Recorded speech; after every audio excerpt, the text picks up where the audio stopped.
Hi friends, कैसे हैं। बहुत सी क्रोशिया का भी डिमांड है, जिसमें assistant waiter, pizza master, assistant cook and chef, ये 4-5 कैटेगरी हैं जो चाहिए।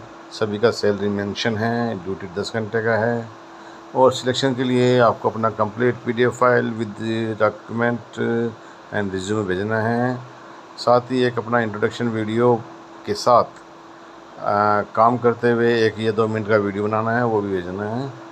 ये सब होने के बाद आपका डॉक्यूमेंट प्रोसेसिंग के लिए भेजा जाएगा। क्रोशिया के लिए है ये काम और अच्छी कंपनी है, बहुत शानदार सिलेक्शन होगा। ज़्यादा जानकारी के लिए आप कॉल कर सकते हैं, मेल कर सकते हैं, व्हाट्सएप कर सकते हैं।